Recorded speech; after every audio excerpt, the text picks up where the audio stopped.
This is Daily Blast Live. We're talking about what you're talking about. Real, honest, entertaining, live. DBL starts right now. 3, 2.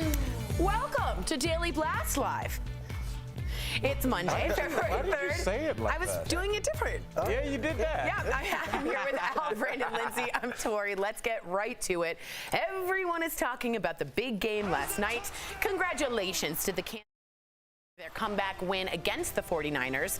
And we do have to give a big shout out to Chiefs quarterback Patrick Mahomes, who became the youngest quarterback to win Super Bowl MVP. He's 24, which makes Al much older than him. We got Burns coming out. The halftime show by Jennifer Lopez and Shakira is getting a ton of attention, with a lot of people saying they absolutely slayed it.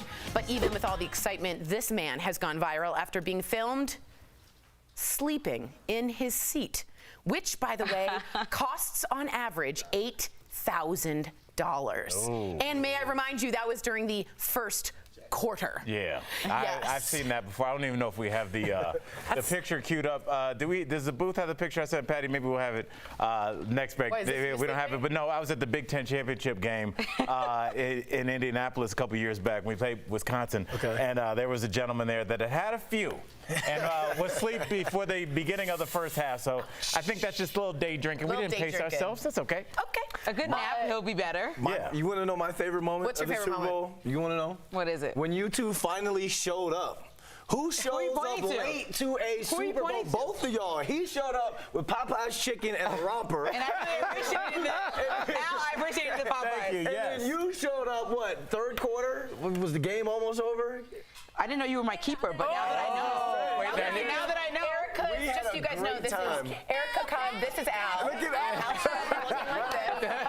Bringing Popeyes, which is unbelievable. That's a solid. That's the posters Erica Cobb has in her house, which is unbelievable. Tori, did you have the Popeye's chicken last night? I had the Popeyes and I go, my God, who made these? Oh, look at all the kiddies that were there.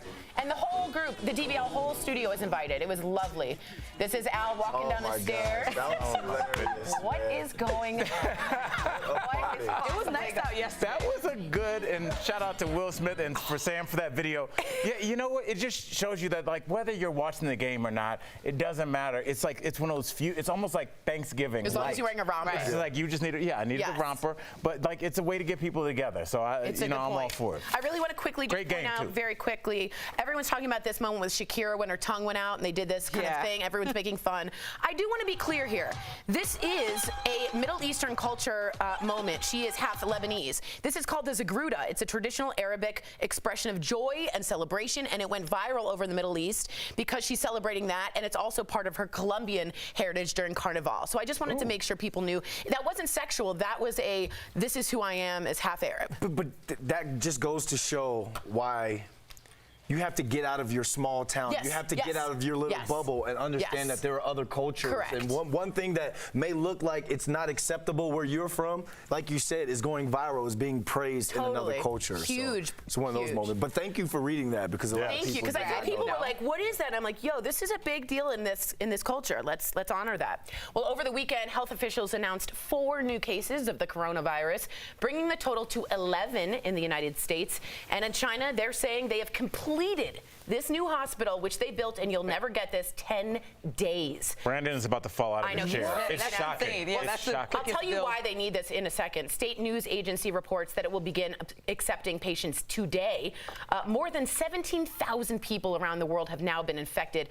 362 have died. I want you to know that's more than the SARS virus, and that was 5 years. Meantime, China is now accusing the U.S. of spreading fear after new travel restrictions were imposed, including a mandatory 14-day quarantine on returning U.S. citizens who have been to certain parts of China. I have been reading the New York Times. They've been doing an excellent job on going into detail. Man, China knew a lot more before they knew and said anything. So many people are dying at home that there's a picture in the New York Times today of a man fully dead on the street just in Wuhan because he collapsed and died. So people don't have room in the hospitals, the poor people. They're dying at home and be told to self-quarantine. So China needs to not let us know that we're overreacting. I think you're underreacting. Yeah, I was in the LAX airport Sunday before I flew in for the Super Bowl. everyone. It seemed like everyone in there had the mask on. I felt like I'm like, should I go get one? Is something going on? So I don't understand why they're trying to be like, oh, we're creating this mass hysteria when you're shutting down cities bigger than New York City. Very true. So, I think everyone in LA is probably trying to protect themselves because there are no symptoms that are very obvious. So if you're coughing, you might not even be coughing. If you're near someone who maybe has this virus, it can easily get passed on. And That's true. Everybody's still trying to figure out what's going on. But we are like in a mass hysteria state because even the stock markets since Friday have been completely crashing. Yeah. So I think that China maybe is just trying to get a hold on everybody. Like we're trying to figure it out. Obviously, they put that facility up in days. So Yeah, I mean that's the thing, Lindsay. Yeah, go. The fact that they put that up that quickly, that like I said, we don't know what's happening. The only thing we do know is that it's not nothing. Yeah, because that is something like we wouldn't do that if we were like asking our boss, is DBL going to get canceled tomorrow? And he's like, no. And then all of a sudden there's a for sale thing in front of his house and he's moving his desk out and he's like, oh, nothing is here. No, we know when something's going on. So even if we don't know exactly what's going on, that hospital is showing us what's going on. I agree. And if you're interested, read the New York Times and get in depth of what's actually going on. It's important. All eyes are on Iowa as the caucuses begin there later today. The latest polls show a statistical dead heat between Bernie and Biden. Now for the top spot, Pete and Warren are not too far behind.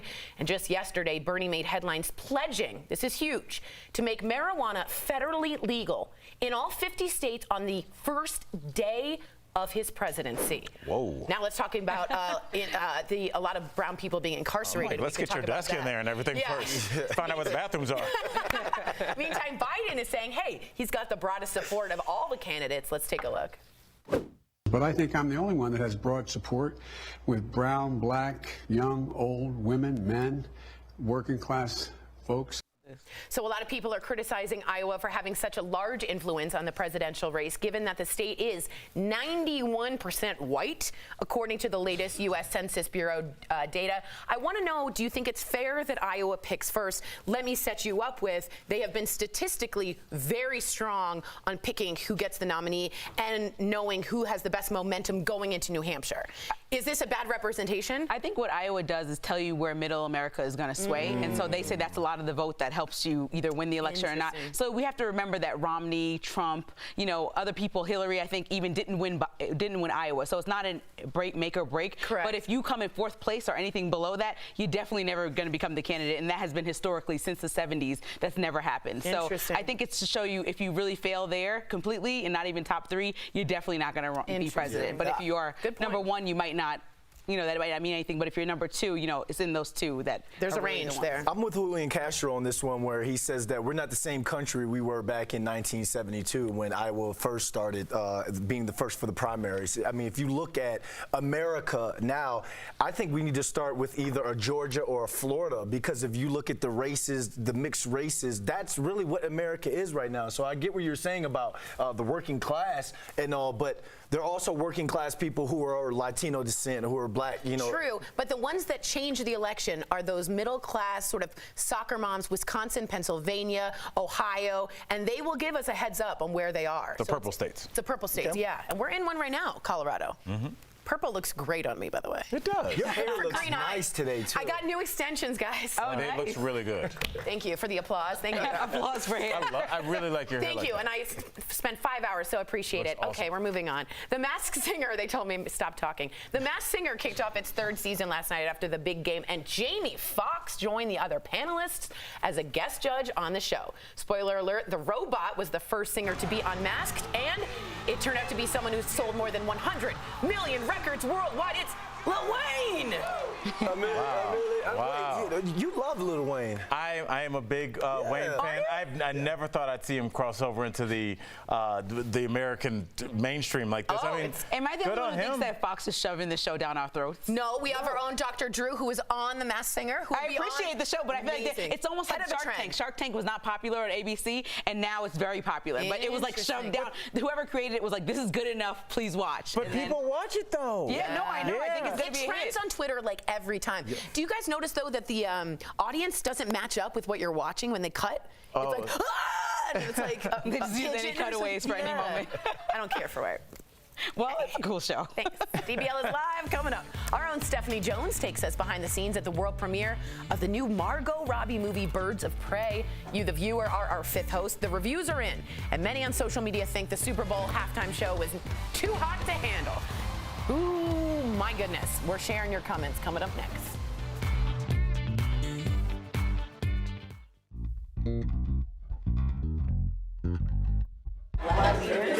Hi DBL Nation, Kelly Schubert here, the DBL digital team. I'm tracking all the breaking and trending news for you, but I want to go to the desk and continue the conversation on Lil Wayne. Hey guys, we got to keep talking about Lil Wayne, because I'm with you, Al. I never thought I'd see him on a show like The Masked Singer, but he has a new album coming out, so he's like, he knows to promote it. I'm still surprised though. He I'm also, surprised by that title of an album, Funeral. one thing I love about Wayne is how he's crossed over and now Young Money Sports.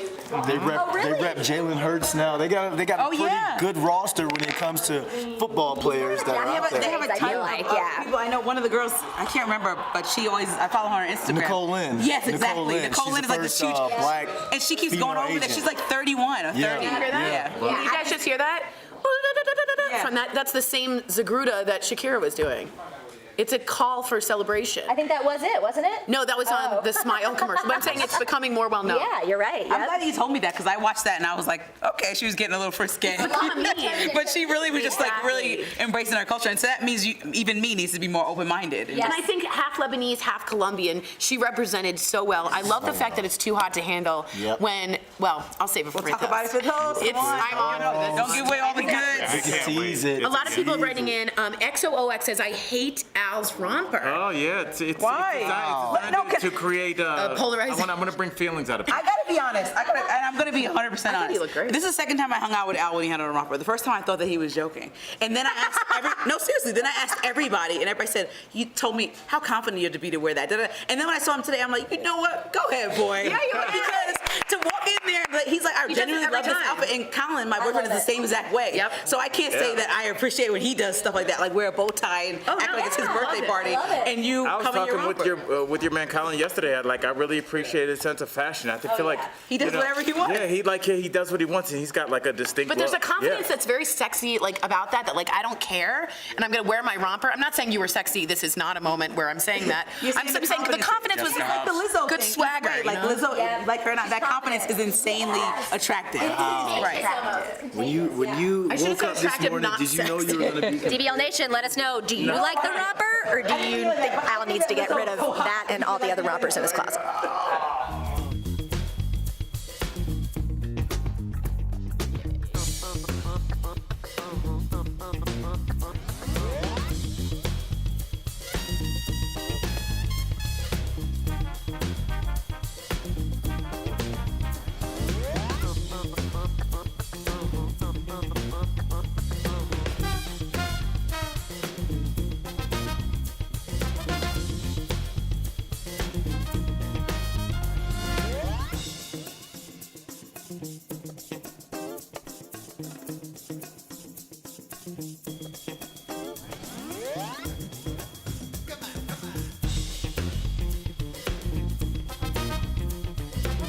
On DBL, when we say we're real, we mean it.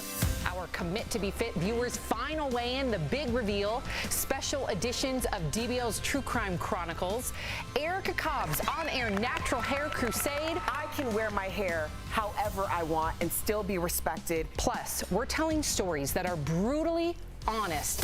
A former neo-Nazi leader tells us his unbelievable tale of hate and redemption. A mother's story of losing half her family to suicide. We are just parents raising them the best that we can. How she's now fighting for your family. We also have a lot of fun planned. You can always count on DBL to be entertaining. Stephanie Jones is in London with Margot Robbie and the stars of Birds of Prey. Jeff Schroeder goes underground at America's most mysterious airport. Oh, let the conspiracies begin. And don't forget, we are the only daytime show that is always live. A 12-year-old drag performer will be here. My friend Dr. Drupinski joins the panel, and we're giving away a Sandals Resort trip and a car to a viewer in need. This February, do not miss a day of Daily Blast Live. February. Ray. I'm so excited. It's going to be a great month. Everyone tune in. Tell your friends. It's going to be amazing. Welcome back to DBL. It's time for Fifth Host, and everyone has something to say about J-Lo and Shakira's racy halftime show. From the stripper poles to the blinged out bodysuits and the hip shaking and the rear wiggling moves. What is this, 1950? Wow. The rear wiggling moves. Some viewers wrote this copy? I don't know. Were not Did they have a blanket over their lap in front of a fireplace? Reading a war novel. They were not so family friendly, followed by J-Lo's 11-year-old daughter Emmy making a bold political statement. So DBL Nation, was J-Lo's halftime show and Shakira's halftime show too sexy? Okay, Cheryl from Facebook says, I feel the stripper pole was a bit much. She didn't need that. Other than that, I liked it.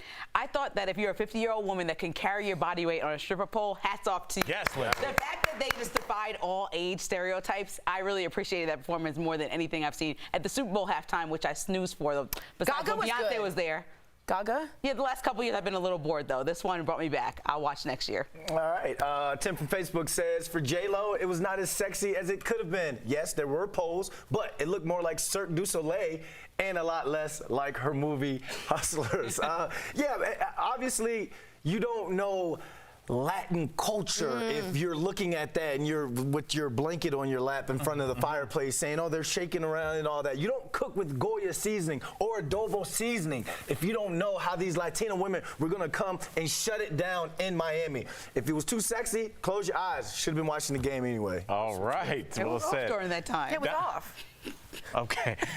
Donna from YouTube says, I argue that it's still possible to have a fierce halftime show that is actually family friendly, but unfortunately, now that the nip has slipped out of the bra, anything goes. Wow. 100 years ago. It was a while back. I think the TV was still in black and white when that happened. Look, you know, in terms of that being too sexy, that's all in your perception. It's interesting how people think that that was too sexy, but if you go to any city in this country, no matter how conservative, there is a pole dancing class there. Do you know why? Because not only is it entertaining and it makes you, it's empowering, it's also incredibly great exercise for your core. So because men have sexualized the pole, now no one can use it anymore. That's more about how we look at men and how once we decide what something is, then that's what it is. I say, women, do your thing, take the power back, enjoy yourselves on that pole. I like that. Dalmer from Facebook says, have you been to a beach or a swimming pool or a mall lately? Or how about a dance recital? It's just where we are now. The music and the dancing was very entertaining. Listen, you've ever been to a dance recital, just like you said, they're in leotards. That's what they wear. It's Latin culture, like Brandon said. It's very sexy and hot. But here's the deal. If you think crushing men's heads, causing concussions is family friendly, but that dance wasn't, we got a problem. Whoa. Let's lay off the sport now. No, I can go there. It's Fifth Host, and I have a host. I'm a host. We're talking about dancing and leotards. And I think that's absurd. Football. Coming up on DBL, we're catching up with Stephanie Jones. She's in London for the world premiere of Margot Robbie's new movie, Birds of Prey, and taking us all behind the scenes. This February, ask the one you love to be mine and get away to a Sandals Resorts luxury included Caribbean vacation. Watch Daily Blast Live every day for a word of the day. Then enter at dailyblastlive.com/sandals for your chance to win a 4-day, 3-night romantic escape for two. The winner will be announced on DBL February 26th. What better way to say be mine? Tropical? Cabana? Wait, they didn't show. I'm going to go with... It's later. Rum. Rum. Rum. I'm sure we can say but. That's why you said rear. I'm going with Hey, we're up. Waves. That's a good one. Okay. Hey guys, just so you know what we're doing is when we have February and we have that song, we all guess the word of the day that Erica says. So we get really into it because, you know, it's work. And okay, makes us happy. And Tori, without thinking about it, and Brandon, I'm gonna ask you, and you just answer this without thinking about it. You too, Lindsay. Okay? How do you say the second month of the year?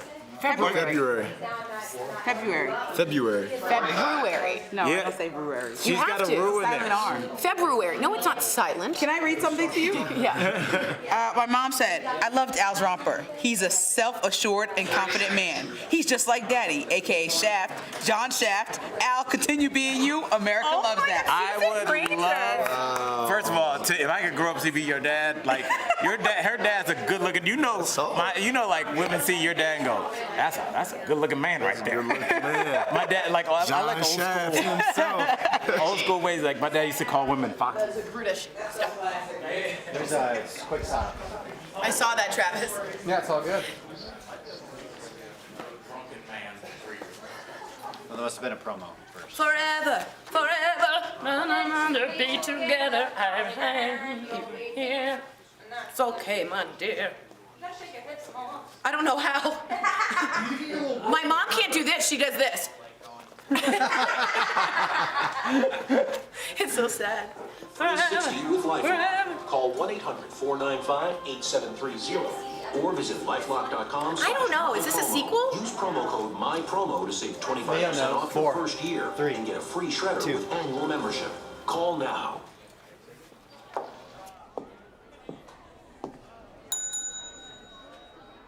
Can I help you? Why, yes, you can. I'm here to report a terrible crime. And what terrible crime is that? This one. Whoa, step aside, boys. It's the girls' turn to be bad guys. That was Margot Robbie as Harley Quinn in her new movie, Birds of Prey. The movie follows Harley and her girl gang taking on one of Gotham's worst criminals. Stephanie Jones is at the world premiere in London, and she's taking us behind the scenes. So if you've ever wondered what a world premiere is like, here's your chance. Hey everyone, I am at Denver International Airport. I'm going to the Birds of Prey world premiere, and you guys are going to come along every single step of the way with me, and I'm going to show you what it's really like to go to a red carpet premiere. It's going to be amazing. I'm on the plane, hopefully I get some sleep, so I will see you on the other side of the pond. Made it to England, I've got my case, so then I can go to the hotel and get ready for the premiere. I am with Shinta Miller, and she's going to be doing my hair, my makeup for tonight's red carpet for Birds of Prey premiere. Shinta's finished. I'm definitely red carpet ready, so Birds of Prey, here I come. Woo, woo.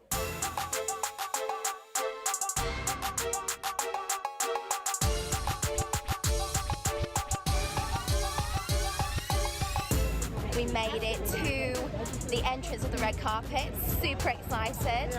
All the other journalists and outlets are here. I'm coming down the amazing red carpet. You can hear all the music playing. It looks incredible. You can see all the characters on the walls behind me. So we are on the front of the yellow carpet, and I'm joined by Amelia. Amelia, are you excited to see Margot Robbie? I think in this film you're kind of seeing a slightly different side of Harley. She's at a different point in her life, newly single, not happy about it, and trying to figure out how to be this, independent woman when she's got half of Gotham trying to kill her. There you guys have it. You've now seen what it's like, the craziness of a premiere here in London for Birds of Prey. I'm super excited.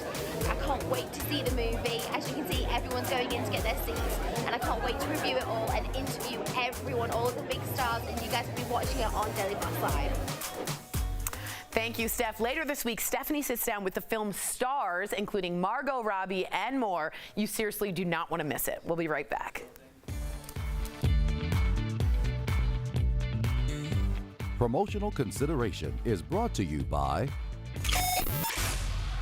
Hey guys, welcome back to Beauty Blast. I'm Jeray Banks, but you might know me at Jeray for the Slay on all social media platforms. So today we're talking about skin that slays. And today's question actually came from a viewer who asked, how do I create a skincare regimen? Now, this is actually really popular, guys. A lot of people don't know how to create their skincare regimen or routine. So I put together a simple 6-step for a twice-a-day skincare routine, okay? Now, for morning or daytime, you wanna start your day off with cleansing/toning. Now, I put a slash there because not everyone needs to overly cleanse their skin morning and night. Some people are better off just toning in the morning. With doing more of a cleanse or tone in the morning, you want to make sure that you're not over-processing your skin in the daytime. This is going to mean that your skin feels dry or overly irritated when you cleanse in the morning. Maybe when you're doing that, you instead want to move over to a toner. So step 1 is cleanse or tone in the morning. Figure out what your skin likes better. Now step 2 is going to be applying an eye cream. My favorite for daytime is a tinted eye cream. And these guys are great for making sure that you're concealing slightly without having to wear full concealer underneath your eye. Sometimes we're just going day to day or running to the grocery store real quick and you want that quick pick-me-up. Now, number 3 is going to be utilizing a serum in your skincare routine. These guys are great for really giving you that vitamin of nutrient that you need for that change in your skin. So sometimes you're using a retinol, sometimes a vitamin C, or sometimes a vitamin E serum to really boost up your skin regimen in general. Second to last, we're going to be looking at a moisturizer, something to really emulsify and hydrate your skin to make sure that your skin is looking its best and most hydrated that it can possibly look and be and feel that way too. And last but not least, you want to go ahead and put on some SPF for your daytime. Now this can be in your daytime moisturizer, but the best way to have some sun protection is going to be utilizing a separate SPF. So some great ones out there is the Pierre Thomas Roth powder, maybe Skin Science, and a lot more out there. Now, if you guys have more questions, feel free to write in at Jure for the Slay on all social media platforms. And while you're there, go ahead and follow, click a like or two, and I'll holla back at you, boo. We'll talk to you guys soon. Thanks for watching. The Iowa caucuses are tonight, and a lot of Democratic candidates are fighting to be the frontrunner. But why does Iowa get to go first, and how does a caucus work? Let's connect the dots. First up, Iowa's enviable position as first in the country.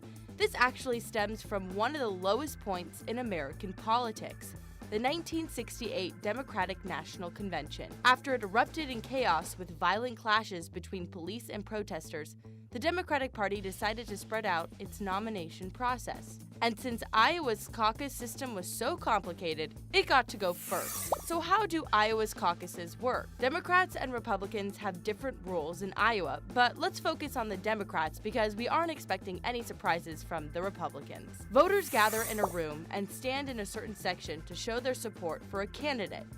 If a candidate doesn't get 15%, that candidate is not considered viable and their supporters are asked to pick another candidate. Another count is taken and delegates are awarded to the candidates based on how many supporters they had. It may sound complicated, but don't expect Iowa to give it up anytime soon. Sandal's word of the day is margarita. We're so close. Welcome back to DBL. We love sharing your comments. Al, what do you have? All right, our boy Kevin Eng, or Ing? Yes. E-N-G? Eng, I would think. I like that. Says the halftime show was amazing. Shakira and J-Lo rocked that stage. And let me just say this, because you know I keep it 100 all the time. When I heard that Shakira was on halftime, I was just like, I did not picture her in that pantheon of Super Bowl performers, and that's not a knock on her, just anybody to be asked to perform the Super Bowl. So I didn't see it. She hit that stage. I was like, Al, you were wrong. She Shakira shut me up and everybody else. I think the guitar part was the, oh my God. For me, I was like, wow. And her control, her belly control, the abs, I couldn't believe what she was doing. And we got a glimpse of the future, J-Lo bringing her daughter out. Oh, so that's going to stay in the family. She's a great singer. Blue Ivy, you're next. That's right. We'll see you same time, same place tomorrow. See you guys.